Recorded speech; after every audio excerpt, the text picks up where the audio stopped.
Ladies and gentlemen, we're here.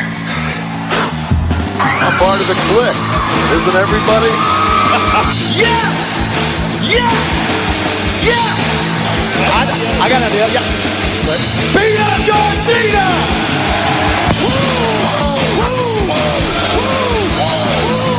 Give me a hell yeah! Oh, a little bit of the bubbly. Too sweet! Here goes the mother! This is where the power lies!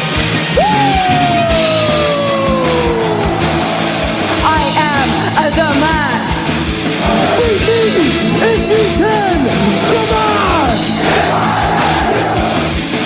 It's showtime, folks!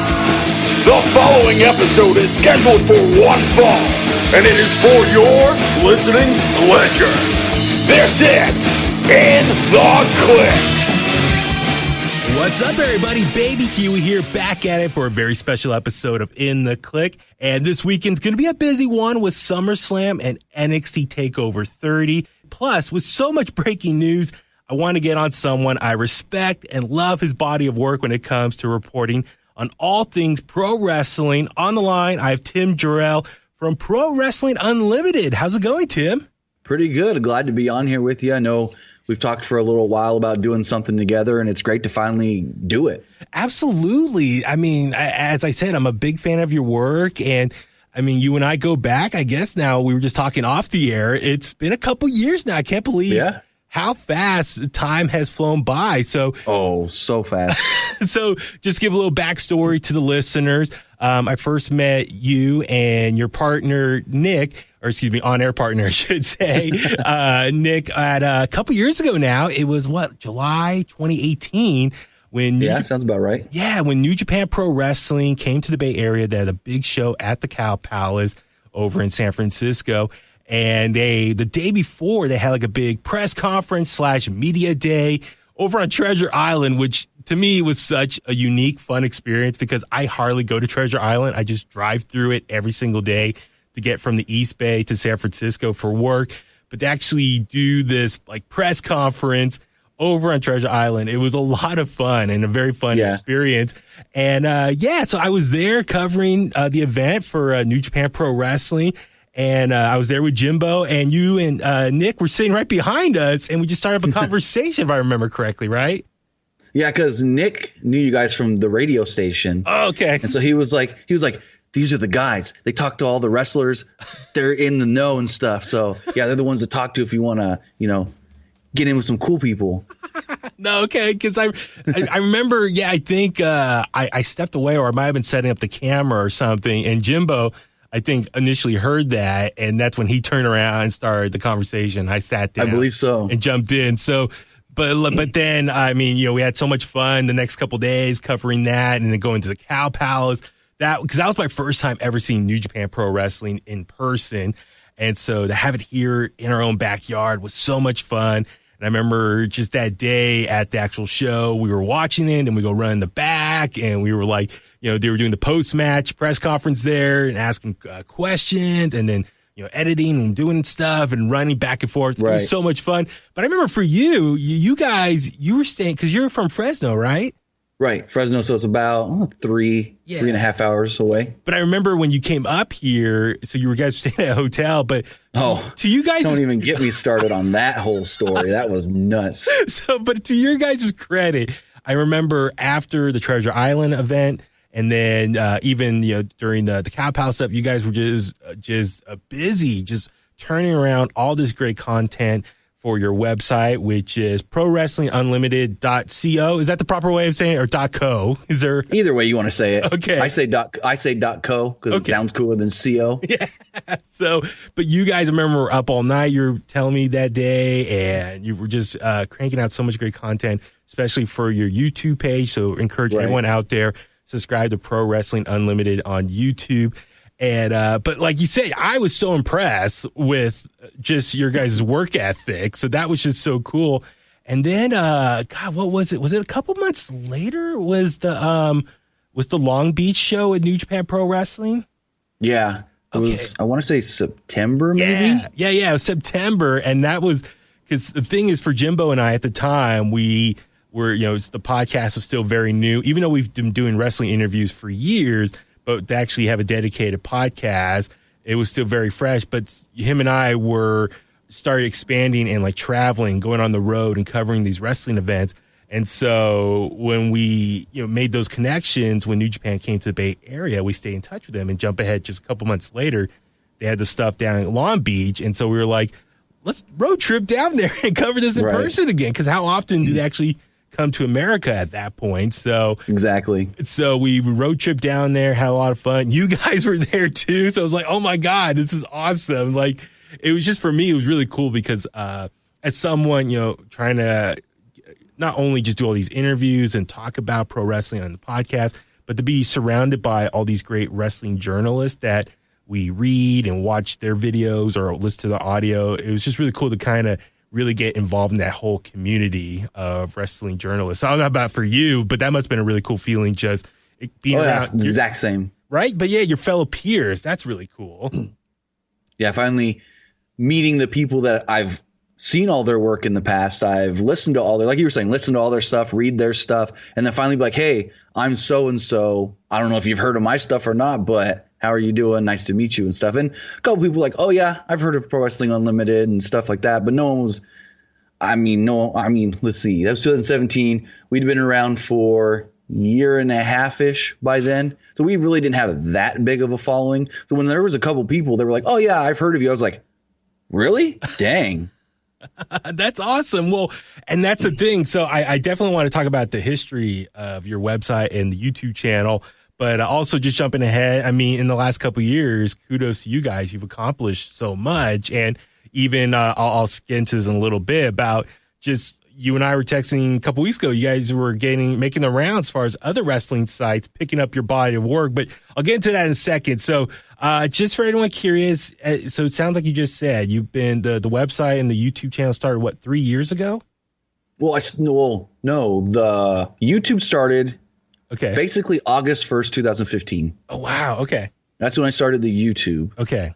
And the website's been hit and miss over the years. Okay. Like I did it for, I want to say a year, 2018, a little bit 2019. Okay. And then I got sick in fall of 2019. And so I kept the YouTube going, but I was like, the website's not really gaining much traffic. I'm going to stop that. Okay. And then for some reason, like 3 months after that, I was like, you know what? I want to try the website thing again. And we've been doing it since last October, November again. But the YouTube's been constant since 2015.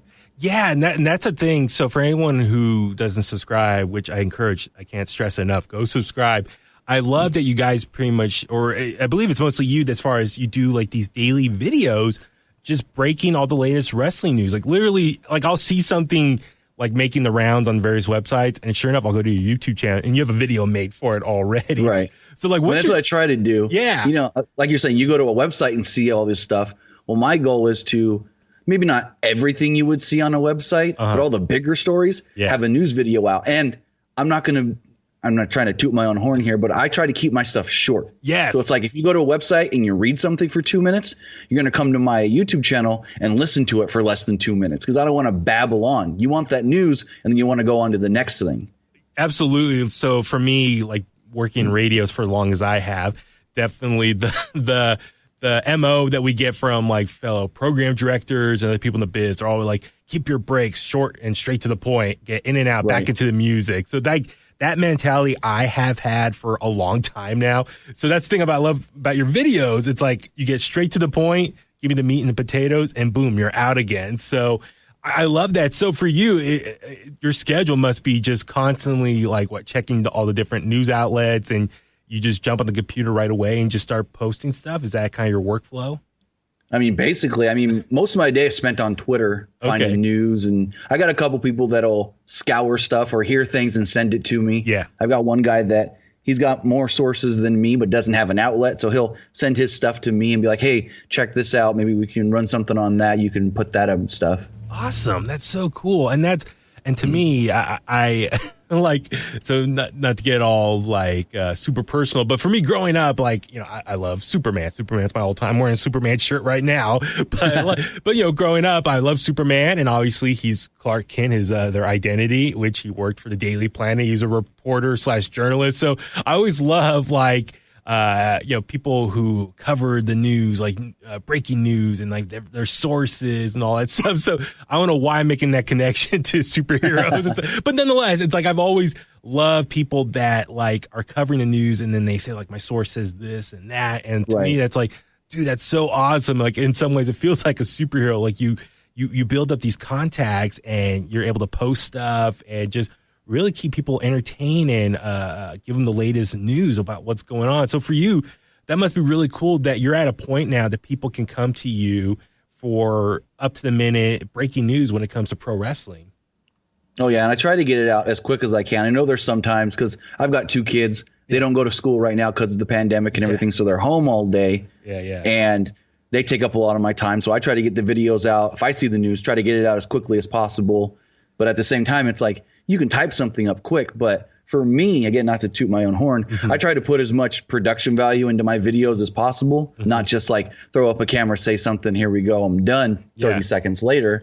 So I do take more time. I could get stuff out faster, but I take a little more time to do the graphics on the videos and make sure they got the images that correlate properly and everything like that. So I mean, I get up as fast as I can most of the time. Yeah, no, and then as you said, you're a one-man wrecking crew, one-man machine just going out there. Basically. Yeah, and that's awesome. And like I totally respect that. And kind of I think a lot of people know like my current situation with this podcast now and kind of doing things on my own. And, you know, I have my friends and family help me out, you know, co-hosts on episodes and stuff. But as far as the prep and then like the post-production and the social media, it's a lot of work. It feels like a full-time job for me as far as I already have a full-time job and there's like a secondary full-time job. So to see what you're doing, like I said, I respect all that. And I really want to, you know, do my part to help elevate just your status with everyone as far as I think coming to you as like for everyone's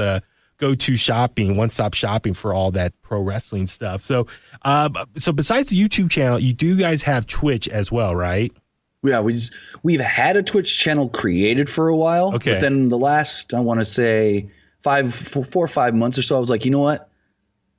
Doing live videos on YouTube is not making us that much money, but I want to continue doing the live reviews. Okay. So I switched all of our live stuff, which was a gamble. It's still a gamble. Moved all of our live stuff off of YouTube over to Twitch in hopes that we can make some more money over there because you know if it's not making enough money, it ain't worth it, and I don't want to stop doing the live videos and stuff. Yeah, and that's the thing. It's really amazing just how much Twitch has taken off in the last few months in this pandemic era. Right. And like, you know, for me, I'm in my mid-30s and like I feel like I'm still learning all this new stuff that's going on and just how things are evolving.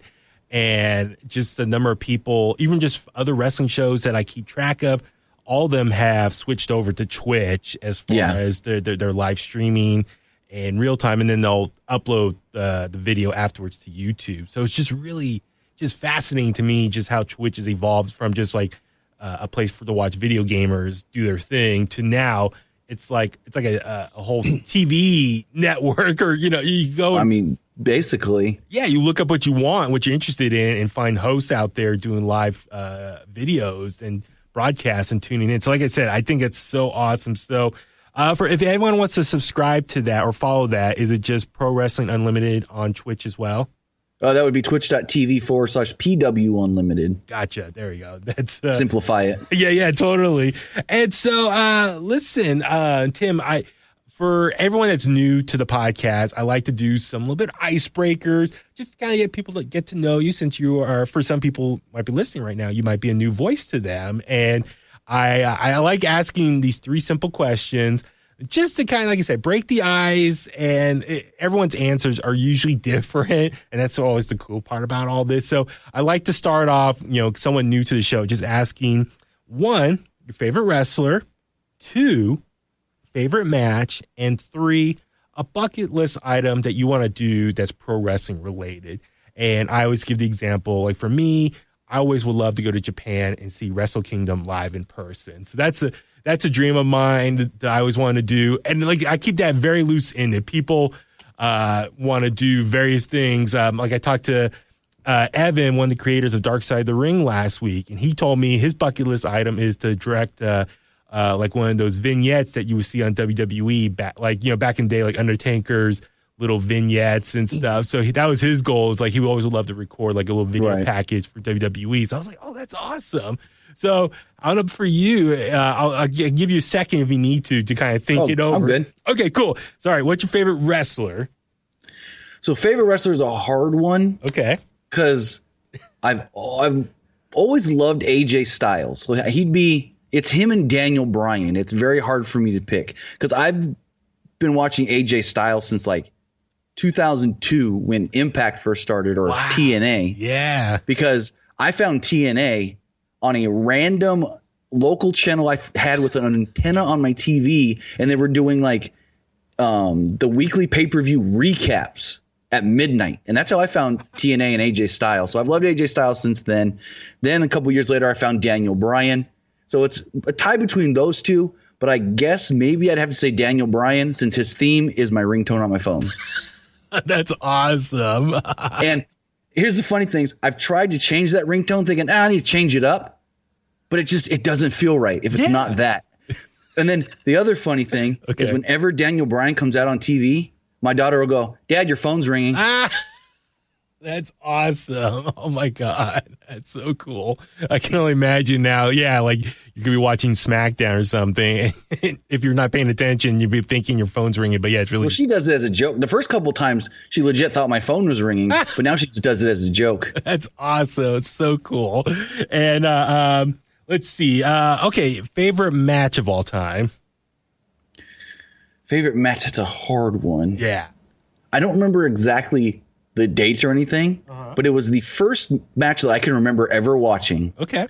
It was the Hardys versus the APA, or the Acolytes at the time, on a Monday Night Raw. I want to say in like 98. It was the first match I ever remember watching. Really? Okay. Awesome. Yeah. And I mean, God, just the early carnation of the APA when they were part of Undertaker's stable with the Ministry of Darkness. Yeah, I totally remember that. That's when the Hardys were still with Michael Hayes. Yeah, or Doc Hendricks, right? Doc Hendricks, yep. Yeah. So, okay, that's awesome, dude. That totally takes me back as well. So that's awesome. And last but not least, a wrestling bucket list item. Well, honestly, it kind of goes with the one you were saying from the guy with Dark Side of the Ring. Mm-hmm. I've been doing graphic design and video editing since like 2005, 2006. Okay. And so for a long time, one of my goals was to do either graphic design or video editing for a wrestling company. I didn't care which one. I was just always like, if I could make a poster or edit a vignette for a wrestling company, that would be like the coolest thing for me. Oh, wow. Okay. Dude, that's so awesome to hear. I mean, and I'm just really skipping ahead, but dude, that video package last night for Karrion Kross, Keith Lee. Oh, that was cool. Oh my God. So awesome. We'll get into that later on, but yeah, that was, I was so in love with that. And I got so hyped up for this weekend's match, but, so it's okay. Very cool to hear that as well. I think that's a really cool goal to have. And I like I said, I love your body of work, and, if anyone WWE or AEW, Impact, well, who else? Ring of Honor, anyone is listening right now, please check out Tim's work over at Pro Wrestling Unlimited on YouTube, and you can see just how awesome all that stuff is. All right, Tim. So yeah, like some people might be listening right now and be like, wait, why you have Tim on right now versus like your brother Tommy, or I should say my brother Tommy, or Richard or Philip. So listen, with those guys, I love, everything we do together, but I feel like we spend so much time just talking about the week in pro wrestling on TV and just reviewing Raw, SmackDown, NXT, AEW, Impact Wrestling. It's a lot of shows to keep track of and review. Oh, yeah. But also, like, let's be honest, pro wrestling is so big now as far as all the breaking news and just different topics and things that are going on every day behind the scenes. And it's like, we try our best to talk about some of that stuff with our clickbait news, but we have very limited time to get to all that stuff. And so I was thinking like kind of maybe like a new feature or just kind of expand on the podcast, I would like to get on my fellow just wrestling journalists and YouTube hosts, podcasters, people that, like I said, respect their work in the industry, get them on to talk about various news stories that either maybe they're covering or breaking on or talking about, and like, let's just have a fun conversation. And I compare it, since I do work in radio, like our sister station is a sports station. And whenever there's like breaking news when it comes to one of the sports teams here in the Bay Area, they get one of the local writers on that covers that team and talks about it and breaks it down. And they just have a fun conversation about it. So I'm like, why can I do that for pro wrestling? So, Heck yeah. So Tim, like I said, you were the first one I thought of just because, one, you are here on the West Coast, just a few hours apart from me, where I'm at. So I was like, I want to give you that honor of being my first one to get on the show. And like, let's just talk about some of the various things that's going on this week.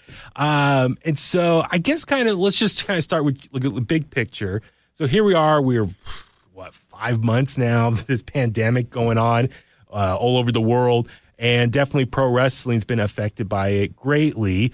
Big time. Yeah, some companies obviously been doing their things best they can. Some companies have not put on any shows since then. And that's a lot of stuff to keep track of right there. So I just kind of want to get your just initial thoughts about this current state of pro wrestling, the pandemic era, as far as what have you maybe enjoyed, what have you disliked? And I know it's a very open-ended question right there.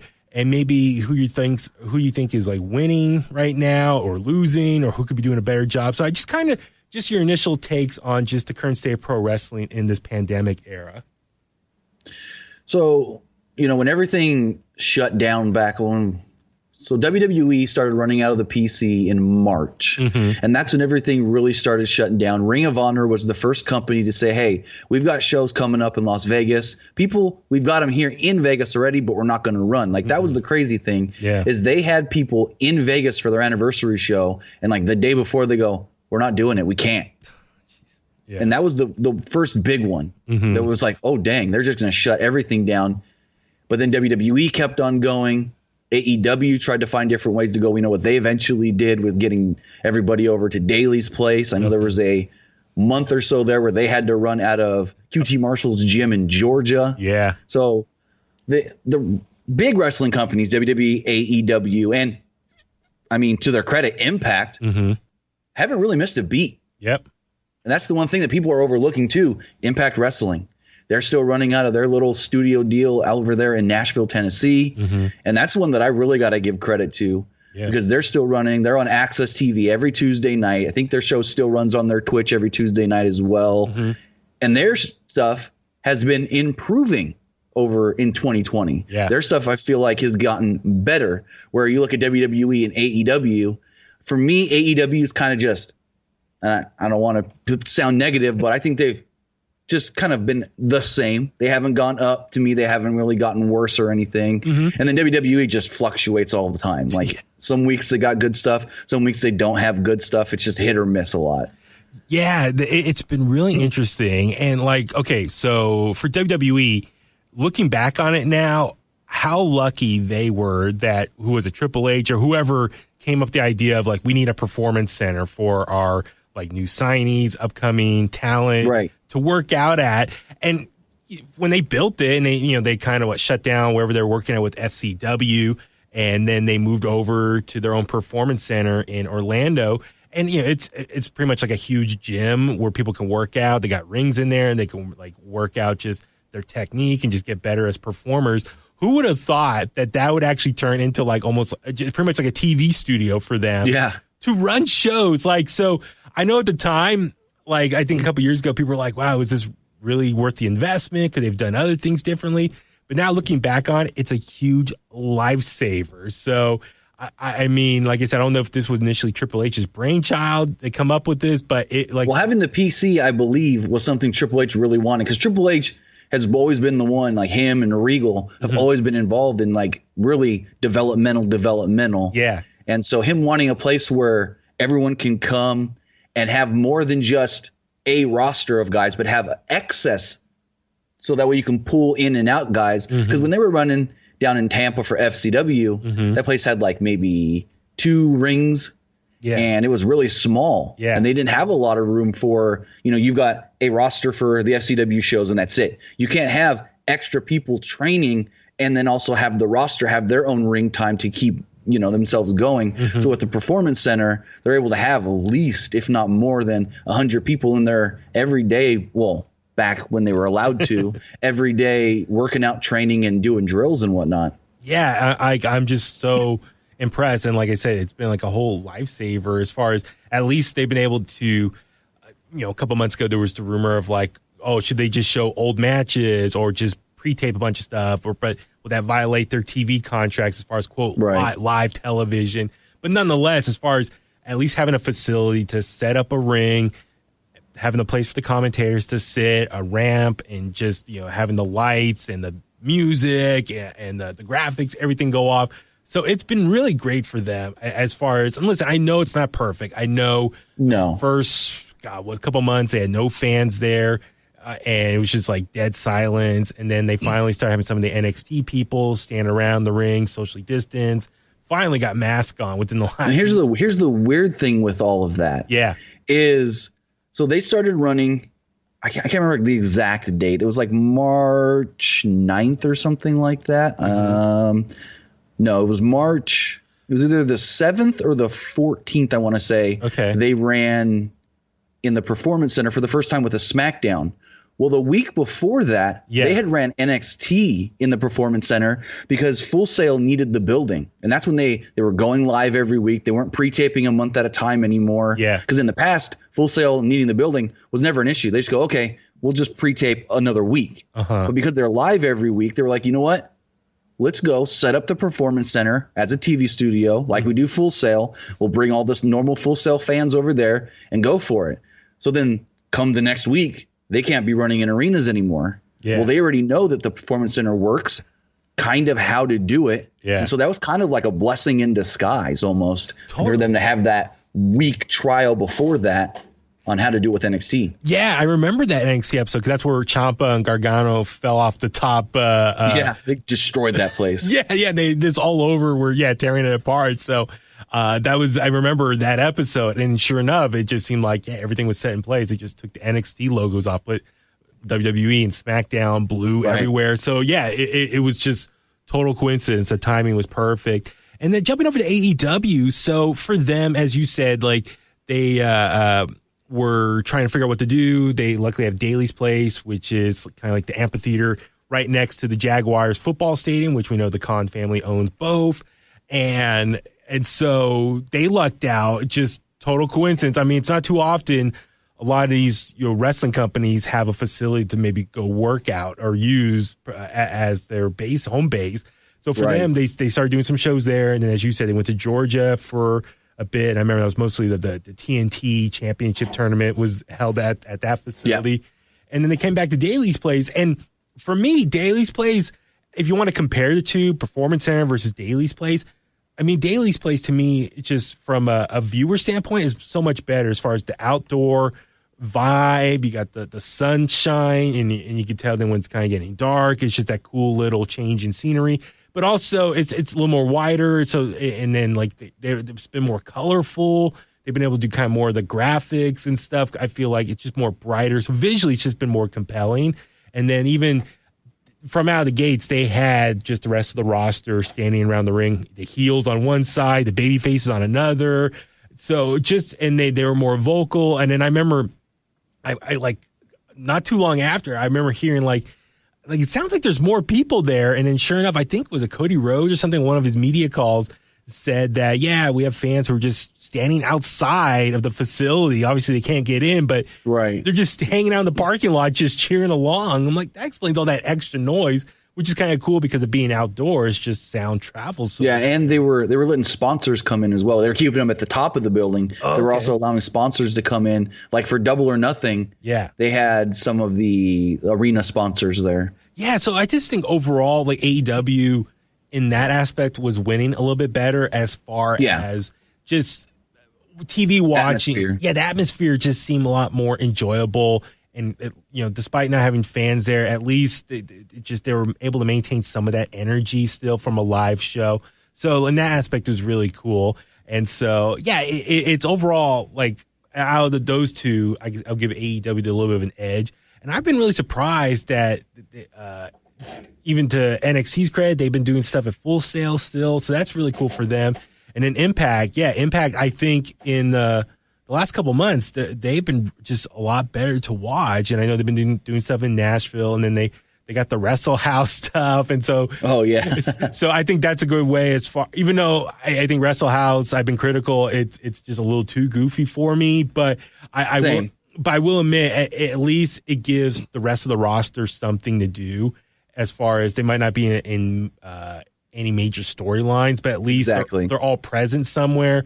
You still see their face in this, like, quote, comedic reality show concept, and they still have occasional matches, so they kind of fill up the show with those type of matches still. So it's been, I get what they're trying to do. They're trying to fill up TV time and not just all be at the Impact Zone. So, but overall, like I said, those three programs, I give them credit for keeping us entertained with live television. And I know other wrestling promotions, they've been trying their best to, not put on shows. You look at MLW, Court Bauer's been very vocal about not trying to. Oh, yeah.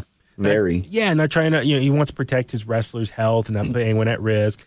NWA, NWA Power hasn't been able to continue because Billy Corgan's been very vocal as far as the big sell of this revival of the NWA is it's an in-studio wrestling show, and the audience makes up a large portion of that. So I get why that's been a little tough why they've been holding off, because they're not able to get crowds in there. So, and then New Japan, they've been coming along as far as, once I think the number of cases came down in Japan, they've been able to start putting on shows again at smaller capacity, social distance, mask, all that stuff.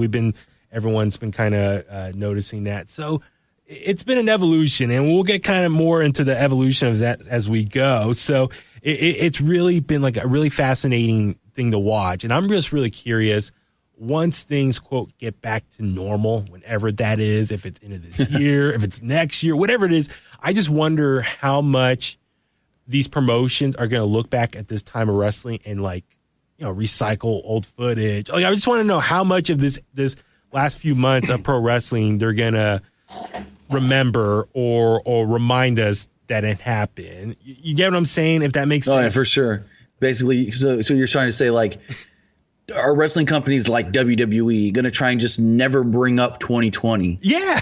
Or they'll probably, depending on how this Thunderdome goes, I know we'll talk about a little more later, how this Thunderdome goes, I think they'll reference that in the future. But a lot of these random shows from the PC and stuff, I don't know how much, because WWE, they like to write their own history and erase their own history sometimes. Exactly. And so I don't know how much of this they're going to be like, hey, if you want to see Drew McIntyre as the champion, go watch some of those shows from the Performance Center. I don't know how much of that they're going to be plugging over the next couple of years. Yeah, that's my one thing. It's like, I feel so bad for Drew McIntyre. He had this great moment at the Royal Rumble. He was going to get this push. And then his whole championship reign so far has been at the Performance Center. And just talk a little news on Drew McIntyre and that. What I've been hearing is eventually he's going to lose that title and somehow get another match next year at Mania if there's fans, so he can get the big I won the title at Mania pop. That's what I'm hoping for. And I think I've said that in the past. It's like, regardless of whatever happens in 2020, I hope they do a make good for him in 2021. Right. As far as that pop he got at Royal Rumble and him standing on the top rope and pointing at WrestleMania sign. I'm getting goosebumps now just thinking about it. It was so good. It was so cool. And I was like so excited. I was planning a trip to Tampa Bay to go to WrestleMania and see this. And obviously none of that happened. But I'm like, I was like, okay, unless he's going to be champion the whole year, I would hope that maybe he'll lose the title at some point, and then they'll, like I said, do a make good and let him get his WrestleMania moment in front of a crowd next year. So, and what better way in the LA market, number 2 market in the country, right? Dude, if it's a full crowd, it's going to be awesome. And just there's a possibility that it's in Tampa if California doesn't straighten their stuff out. Oh, that's right. Because the governor of LA, or not the governor, but the mayor in LA has been like, I don't know when I'm going to allow large crowds to come back. That's right, because so football and they got to they got to do a make good for Tampa eventually anyways. Oh, that's right. So okay. if they can't go to LA next year, why not go to Tampa? So either way, I think they have an idea-ish on what they want to do. It's just out of their hands right now. Yeah. Well, Vince McMahon, he's a big, powerful figure. He'll figure he waited something. till the last minute he could to cancel it this year in Tampa. Yeah. Because what he was trying to do was they cancel it. And if they cancel it and he doesn't make that announcement, he gets that big insurance policy paid out to him because it would have been your show is canceled because of things outside of your control. Mm-hmm. Absolutely. So. The smart businessman on that part. I totally get that. So, but yeah, no, it's in like this whole time period, it's going to be just really interesting how much people talk about it from here on out and just what else happens. And like you said, it's a very historical time. Like this whole time period is going to be in kids' history books for years to come. So a lot of stuff to talk about. So yeah, let's have some fun and just kind of talk about some of the major breaking news from the last couple of days. Like here we are, it's the middle of the week and like so much stuff's been going on. And this morning, like it was breaking news all over the place. I got the press release. I saw you did a video about this. It looks like AEW is attempting to get some live fans back in attendance for an upcoming episode of Dynamite. Right. So they technically have been doing this since last week. Yeah. Because last week they had, and they weren't calling themselves fans. They were people with connections that are, I don't know exactly how to state it, but they let a select number of people into Daly's Place last week to act as fans. A lot of them were fans that had connections to get themselves into the building. They were, quote unquote, one person said they had mask patrol to make sure everyone was keeping their masks on and everything. They did the temperature checks and they kept everybody that were, quote unquote, fans away from the wrestlers. Like Daly's Place, if you've ever seen Daly's Place, it's just levels to it. Yeah. And so they have like the ground level, where the ring's at, and then it kind of swoops up a little, and then they have the big two top levels, and that's where everybody was last week. And I haven't looked at the seating chart for what they're going to start doing next week, but they announced this morning that they're going to be doing fans in attendance. They're actually going to sell tickets, and it's going to be, at least starting next week, 10% capacity of Daly's Place. Daly's Place is a 5,500 seat building, so that means roughly 500 tickets are going to be sold for next week. Wow, man, I cannot believe that. It's interesting. Obviously, the timing of this comes off just a couple days ago, the announcement of Thunderdome, WWE's Thunderdome, which we'll get into in a second. But yeah, like I'm kind of torn about this because, like, when an announcement like this comes out, I immediately check social media and see what other people's comments and tweets are in response to this. And okay, it's been tough as a fan watching this. It's tough not hearing a crowd there because we all know pro wrestling, its whole foundation from the entertainment standpoint is reacting to the fans and people in attendance and just playing into these heels and baby faces. And so obviously it feels like just watching for the last few months, something's been missing. And it's been, at times can be tough to watch pro wrestling. And so part of me, like when I heard this announcement, I'm like, all right, cool. This is great. Great news. Like, this is a great way to get some people in there and kind of, add that extra bit of energy with the fans in attendance. But then at the same time, the big picture of this pandemic, is it kind of a little irresponsible on the company's part or the state of Florida? I'm torn about this. Right. And to go into that a little bit, the one advantage AEW has is they're in an outside venue. Okay. Yeah.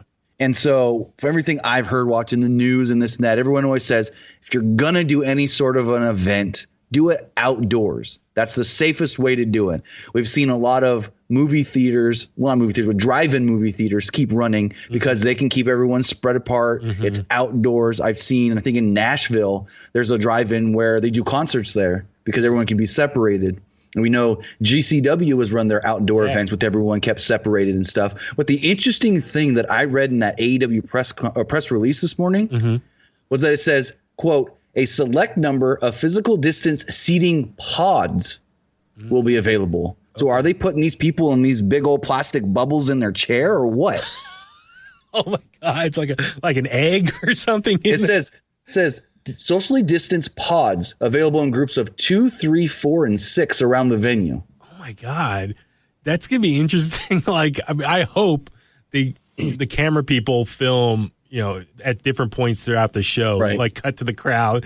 And I would love to see how this actually looks. I'm sure from maybe like a PR standpoint, they're going to show off how people is socially distanced just to clear the air of anyone, is doubting them doing this show with fans in attendance. Exactly. So, but like I said, like part of me is torn. Like from a fan standpoint, it's like, yeah, this is awesome news. Kind of a little bit of returning to things are getting back to normal with fans in attendance and just their voice and them cheering and booing. That's just going to add a whole new level again to the show that we all miss.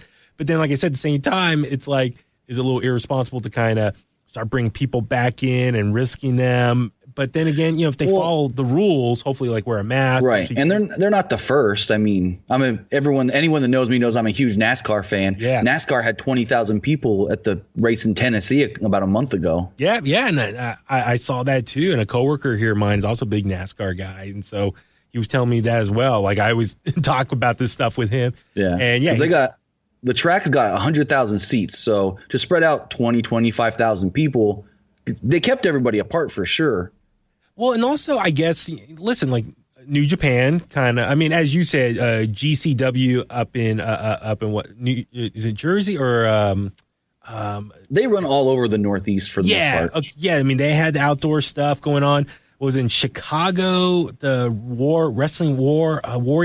Warrior Wrestling. Like they did it at a big high school football field, spread out, and that looked kind of cool. I think Brian Pillman Jr. wrestled that night, and then. New Japan, obviously in Japan, it's a little bit different story. It's a whole different country and just the number of cases, and they've brought their cases down. So they kind of earned that right to start letting people back in at a percentage and socially distanced seating, wearing masks. And I think they encourage people not to necessarily cheer because you don't want to and that's the weird thing. It's like you're going to bring fans in, but say, hey, please be quiet so we don't spread any of your articles out of your mouth. Yeah. So instead they just encourage more clapping as far as reacting. So I'm kind of curious if AEW, the fans in attendance, are going to try to mimic that. I doubt it. I mean, I doubt it. Yeah. What we saw last week from those quote unquote fans that were there, they just act like normal fans. Yeah. So it's going to be interesting how's it going to look? How's it going to sound? And, and here's my thinking. One, Florida is a little bit different than some of the other states. They're more looser and, with the different politicians there allowing stuff like this to happen. Obviously, it's Florida, so they're able to kind of take advantage of the situation to start letting people in with the different rules that they have there. But also, so this is going to take place next Thursday, August 27th. That's going to be the Thursday night edition of Dynamite since the NBA playoffs are going on. So what I'm thinking, this might be like a test run, or they're trying to begin the process of getting fans in, because I'm sure they want fans in for All Out. Like, listen, All Out is, arguably their biggest show of the year, or as far as in their short time in existence, next to Double or Nothing. That's their big pay-per-view. And I'm guessing some of the storylines that feel like a slow drag or a slow burn, they want to pay those off at All Out. And so with that being said, I'm sure they want fans in attendance to react to different storylines and, swerves and people maybe turning heel or babyface, whatever the case may be. So I think they've been holding off, waiting for fans to come back to do some of these major storytelling beats.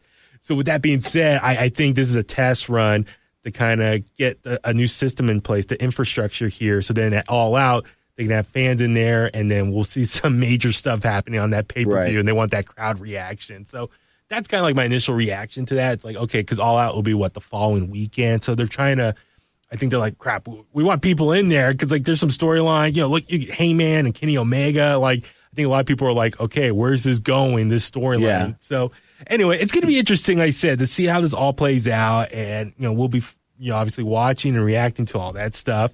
And jumping ahead, so speaking of fans in attendance, by way of virtual attendance, so was it early this week on Monday? So we've heard rumors for the last couple of weeks as far as WWE and their plans for SummerSlam.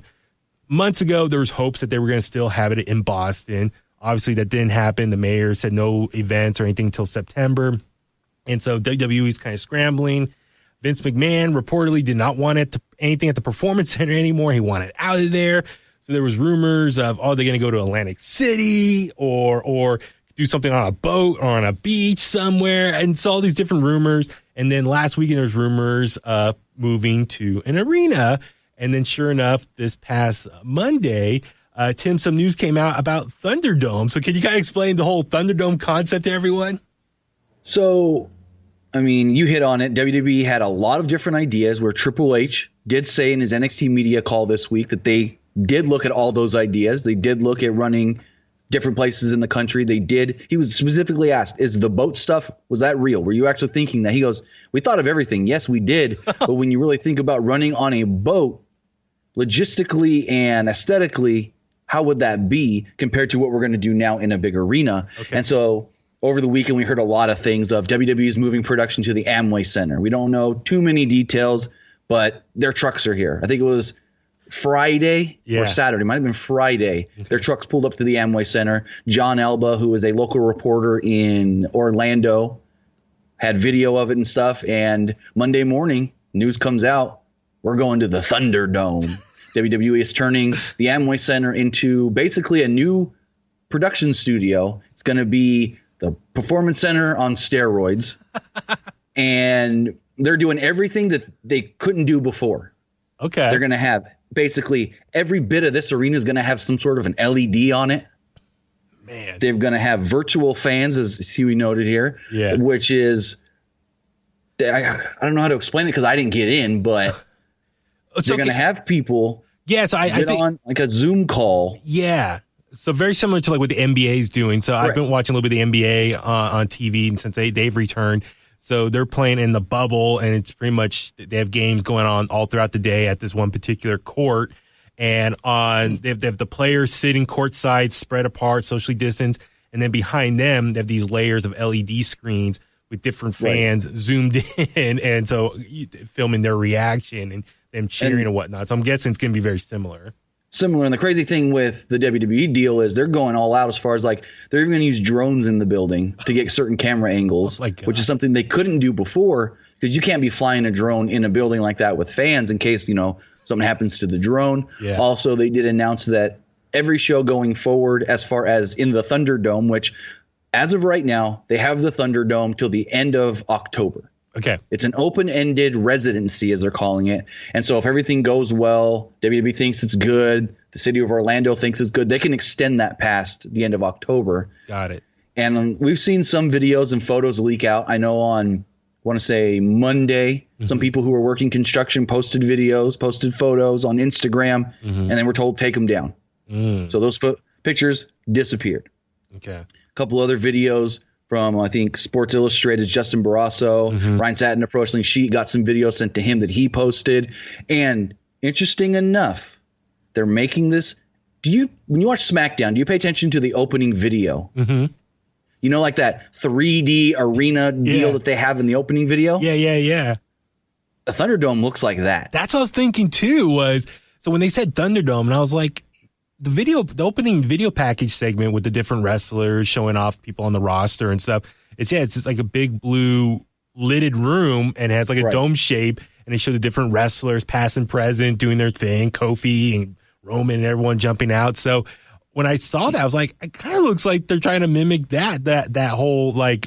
That's what I've noticed. Yeah. Graphic. And this is going to be like a real life version of that, which I think it's cool. Cause like, listen, okay, you got an empty arena, and we know WWE, they're the masters of taking like 15,000, to 20,000 arena, and even though they might have like 4,000 people in attendance, they know how to make it look a lot bigger or filled than what it really is. So when it comes to this project, I'm sure from what some of those videos I saw, it looks like they tarped off like the upper 100 or 200 sections of the arena, and then they have like those layers of LED screens. Like, was it like over 10,000 or something? I hope I'm not getting that number wrong. Something along those lines. But like from what I've heard, they even put a special ceiling that they can project graphics onto. Everybody's going to have like the one person that Kevin Dunn said specifically said The Fiend is going to have an entrance like you've never seen before. Oh my God.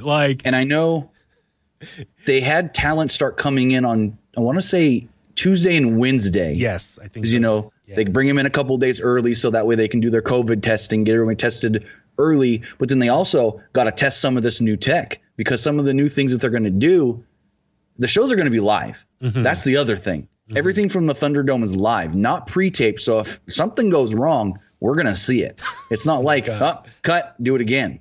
Yeah. Well, I'm just thinking, okay, so this Thunderdome experience, it's going to be like this whole encompassing, as you said, LED bubble / dome inside the arena. So I'm thinking like you can virtually kind of create any setting you want. And so exactly. It's like thing with the Fiend, like they could totally like, black it all out or like create like just various monsters or over the top effects to kind of really sell his character. But even moving forward, like, I don't know, like, Braun Strowman, maybe like a big old train on the screen or like Drew McIntyre, different swords coming around. I don't know. Like, to get us. And we've seen some of those 3D things that they've been able to do from the Performance Center, or even they've seen like a past WrestleManias. They have 3D graphics that look real.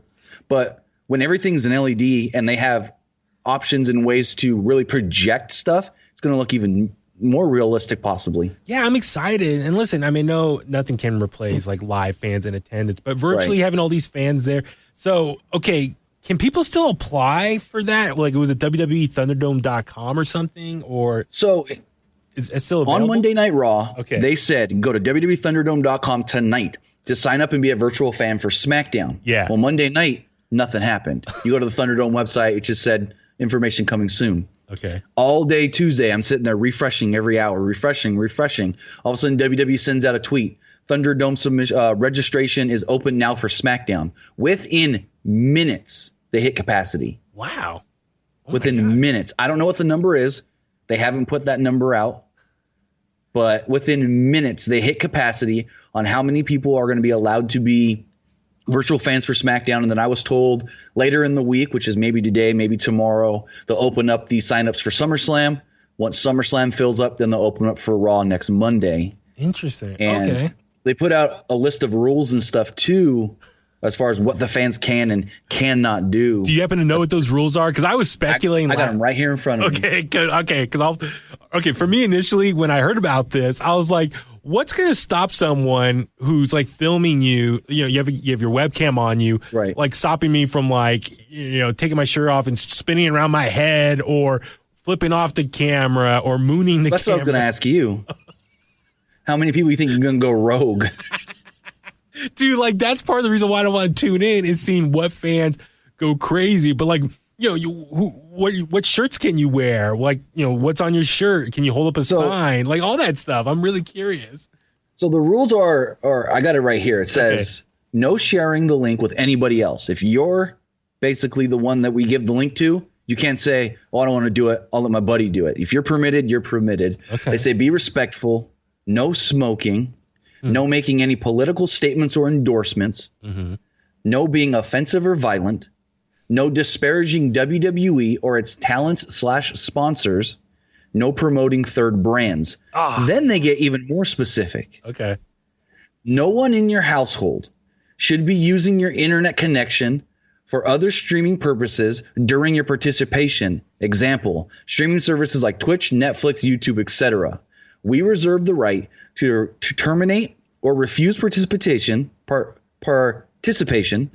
the WWE Thunderdome if we determine in our sole discretion that the video or audio connection to the WWE Thunderdome is unclear or stable. Interesting. Wow.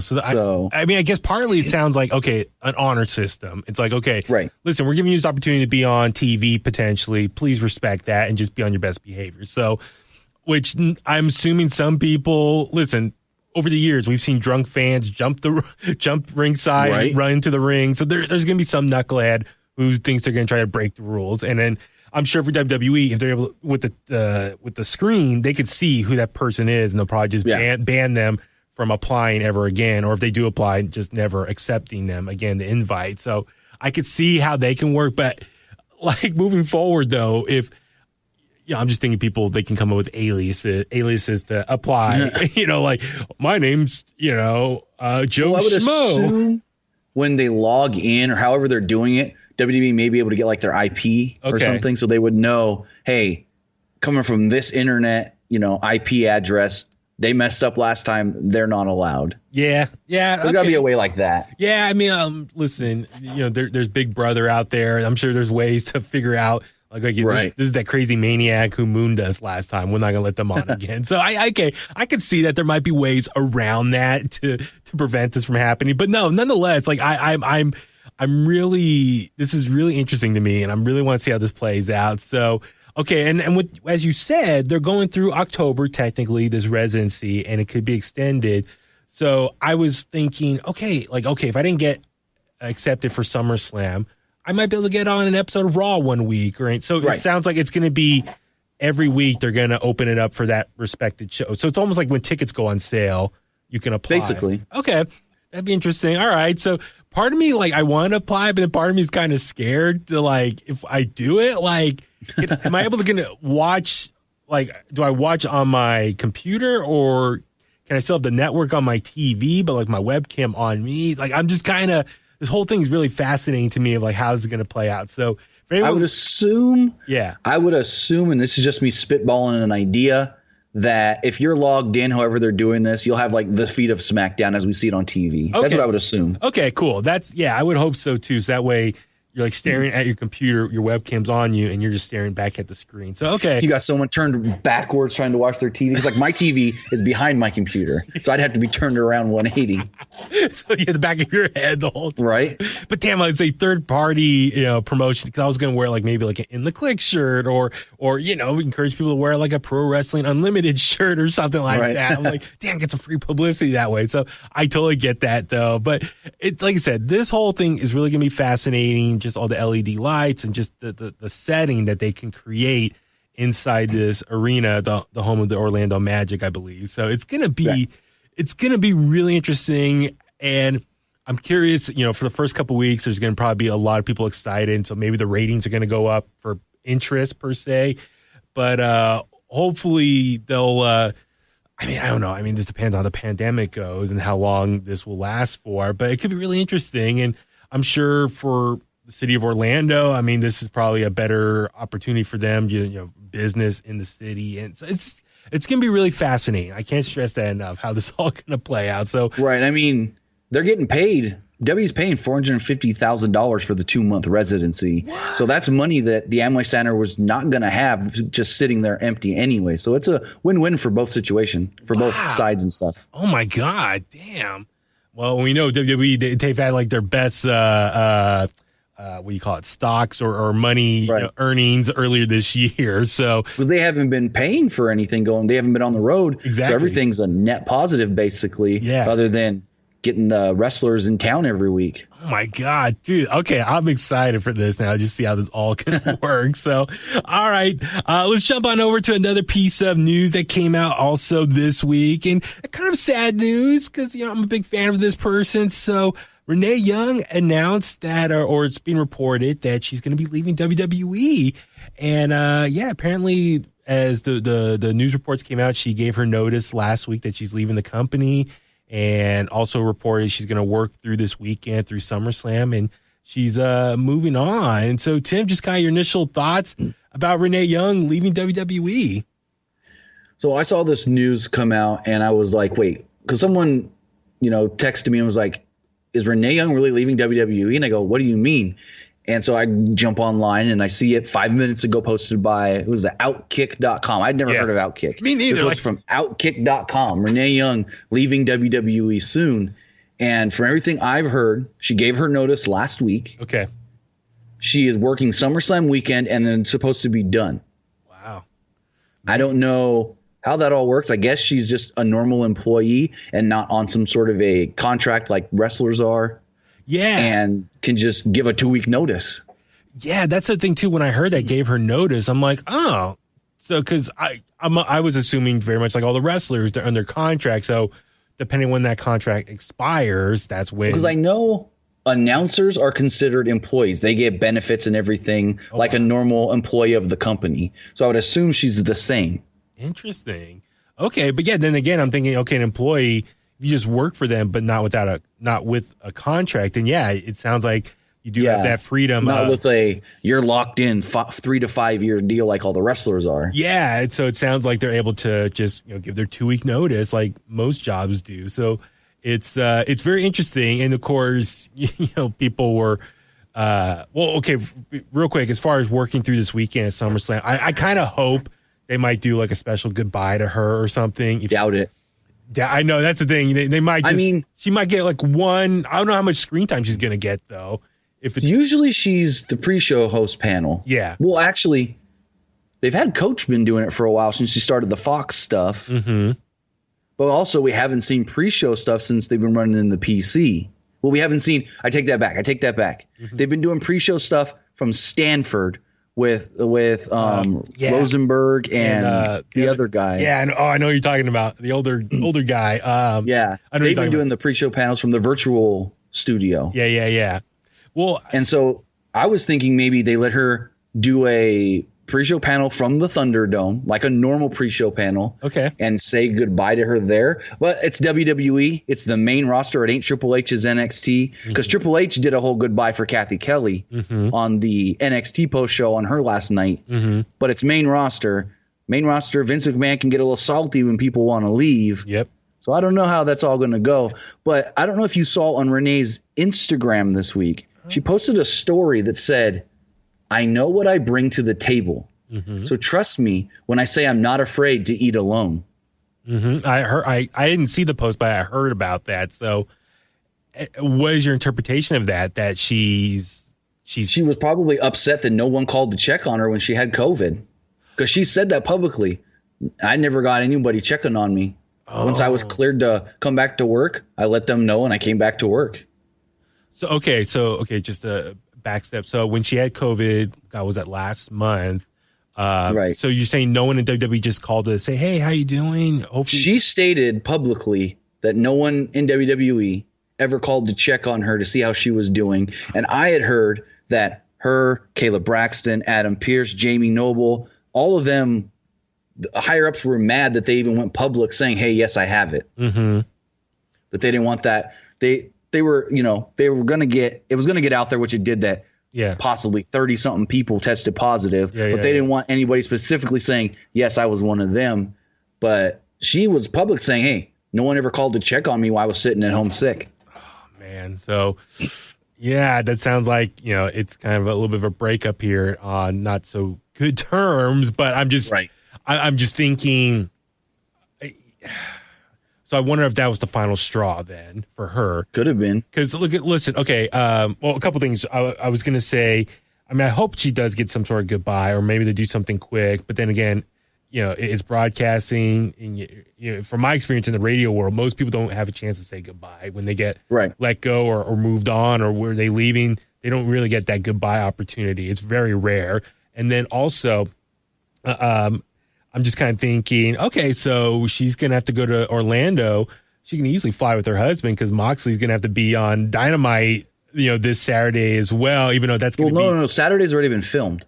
Oh, they already filmed this? Oh, that's Dynamite, right. They filmed 2 episodes last week. They don't need to be back in for TV tapings with AEW until next Wednesday because they come in a day early for their COVID testing, and then they film because Thursday's going to be live next week. That's right. I remember because some spoilers came out about this Saturday show. That's right. Well, that was all false spoilers. Oh, it's all false? Okay. Yeah. I'm not going to say specifically, but okay. From what I was told, basically someone just made stuff up and put it out on Reddit. Gotcha. Okay, cool. That's good then, because I want to be surprised still. So, okay. So she'll fly out there by herself then, it looks like. And so it's going to be interesting. Obviously, her situation's very interesting as far as obviously her husband, formerly Dean Ambrose, now Jon Moxley, the champion over at their competitor, AEW. But for her, so I'm wondering, are they really going to let her say goodbye or, because, with her husband's relationship with the company now, it's just. He technically got a goodbye and everyone knew that he was most likely going to go there. Yeah. So it's for her, I get kind of her situation. If I had to guess, like this is just me just guessing, I don't know her. I interviewed her once in person. She was super awesome. We interviewed her in New Orleans a couple years ago at Radio Row for WrestleMania. She was so cool to talk to, super talented. But what I'm thinking is, okay, she's been with the company for 8 years.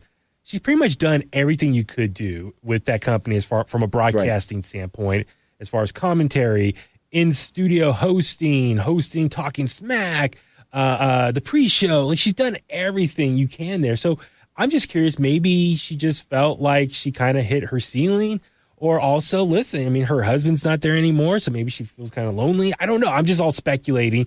And maybe she just kind of feels like it's time to move on and challenge herself with something new. So, I mean, I'm sure it all played in that. And I'm sure, as you mentioned, if no one called her, checked in on her during her sickness, I'm sure that was probably like, F that, last straw, I'm done. Right. That's my just speculation. So it's going to be interesting what's next for her. I know she's writing a cookbook. And I would imagine someone like her probably would not leave this job unless she had something else lined up. That's what I would think. And because at least an inkling of something, because her husband's making good money. So if for some reason she needs to not work for a month or two, I think she'd be fine there if she's like negotiating a deal to work somewhere else. And that's the other thing too, is like, why would you leave a guaranteed job during this pandemic if you didn't have something else lined up? That's just my guess, just as far as working goes. But here's the other thing. Well, I was just gonna say, like, okay, for her, she's so talented. It's just as a broadcaster in general. Like, she loves sports. I mean, obviously, WWE Backstage was on FS1. So with Fox, FS1, like, I was kind of guessing maybe she just is going to do something with them. I mean, I know a lot of people think, oh, she could easily do something with ESPN, or I think she could also she's a great interviewer and stuff. She could easily do something like entertainment related, just like maybe. I know, sorry to cut you off, but I know she has said in the past that one of her goals in life was to be a daytime talk show host. I'm just thinking. I mean, we know Ellen is going through a lot of. I knew that's where you were going to go. I mean, come on. Ellen is, going through a lot of turmoil right now with all the behind the scenes drama that's been coming out. So, I mean, I know Renee is not on the same name recognition as an Ellen, right. But I mean, maybe she could start somewhere a little bit smaller and work her way up to that. I mean, but that'd be kind of cool. I mean, it's just fantasy booking here. But yeah, no, for Renee, like I said, she's super talented. I mean, a lot of people are like, oh, she should go to AEW. But it's like, I don't know if you really want to work with your husband again. I mean, that's just me guessing. Like, I mean, we don't even know if she wants to stay in wrestling. Yeah. I mean, I'm sure for her, she wants to carve her own path and have her own identity and just not be known as John Moxley's wife, known as her John Moxley's wife. And, if she goes to AEW, then obviously there's going to be all the, oh, look, that's your husband. You guys are working together again. And listen, they got a full staff there already who are doing a great job. And I'm like, as you said, maybe she wants to do something outside of wrestling and just, like I said, create her own identity and brand outside of that. She's definitely talented enough to do so. And that way she can have her own body of work doing something else. So that's why I don't really think she's just going to stay with wrestling per se. And no offense to like AEW or anything, but like I said, they got plenty of people there. They're doing their thing, and she's super talented to go do other stuff on a much bigger scale, I think. So it's going to be really interesting. So how this is going to go, but nonetheless, just wish her all the best. For sure. Like I said, interviewed her once in person. She was super nice, so cool. I can't say enough good things. She just seems like such a cool person just to hang out with. Just like one of the guys type of mentality, obviously hanging with all these wrestlers for years. So, and yeah, I hopefully she'll announce something very soon, but what's next for her? And I hope it's something on our TV screen very soon.